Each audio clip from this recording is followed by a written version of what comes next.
Now let's look at what we need to do if we want to resize an image. For any given image, you can see the size and resolution information under Image on the main menu and Image Size. Within this dialog window, we have a lot of number information.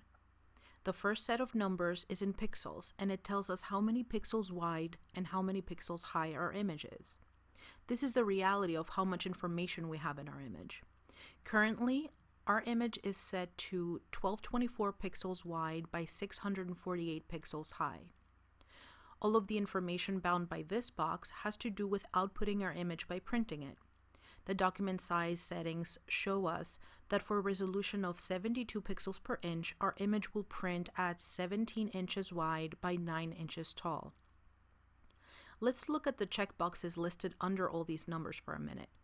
We have scale styles, which we don't need to concern ourselves with at the moment, constraint proportions, which you typically want to keep checked, and resample image. By default, this option will be checked, but let's see what happens if I uncheck it. All of the pixel dimension settings got disabled and I can't alter them. But we can still change the settings for printing an image at a specific size and print resolution. We know that ideally we want to be printing at a resolution of 300 pixels per inch, so let's do exactly that. I will change the resolution to 300, and we see that the print size gets updated to about 4 inches wide by 2 inches tall. This is how large I will be able to print with the ideal print resolution of 300. Notice that our actual pixel sizes have not changed, so when we are not resampling our image, we are not really altering our file at all. Resampling an image has to do with us changing how much information is in the image. By unchecking this box, all the information of the image is still there. Let's see that this is true. Let's click OK on this dialog window and look at our image. It hasn't really changed. We can go to our history window, go back one step to before we changed the print resolution, and then one step forward to after we changed it, and we see that our image has exactly the same size at the same magnification view. Let's go to Image, Image Size. If we really want to make our image smaller than what it currently is, we would want the Resample Image option checked. We also want our proportions constrained, so we make sure this is checked, and we can now change the number of pixels representing our image. Once I change the width, you see that the height gets adjusted automatically to maintain the proportions of the image, and this is done because we have checked the Constraint Proportions box. Now, the consequence of having resampled our image, that is really having made it smaller, is that with a resolution of 300 pixels per inch, we can only print as large as 1.6 inches by 0.8 inches, where the original output at the same resolution was 4 by 2. So resampling our image does have consequences in how well or how large it would print. Before we go any further, you will have to take a brief quiz on the information we've covered so far.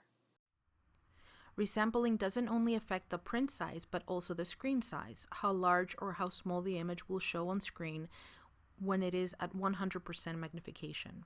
Let's look at that. Let's click OK on this dialog window and look at our image, and we now see that our image shrank. Keep in mind also what the window magnification is at the moment. Let's make sure our image is shown in the canvas window at 100% magnification. Let's go to our history window and go back one step to the state of our image before we resampled it. And then let's go forward one step to the state of the image after we resampled it.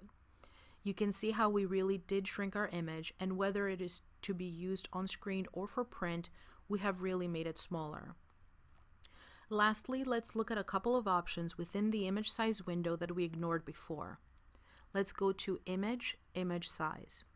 There is a drop-down list offering various settings on how to resample the image for different purposes. These options have handy notes next to them, so you can choose the appropriate one depending on whether you're enlarging your image, reducing its size, if you want to maintain smooth gradients and graphics you have created, if that's applicable, and so on. Also, keep in mind that you typically don't want to be enlarging your image by increasing the number of pixels and width and height, because that would only lead to Photoshop making up pixel information that's not really there. So enlarging your image will not really give you detail that didn't exist in the first place. In GIMP, the two different operations of changing the print settings or changing the pixel dimensions are given to us as two different options under the main menu, which makes it clearer. To change the print resolution settings or the print dimensions of the image, you go to Image on the main menu and Print Size. You can see that in this dialog window, we don't have access to the pixel information of the image. And if you want to resample the image, that is, change its size in pixels, you go to Image on the main menu and Scale Image.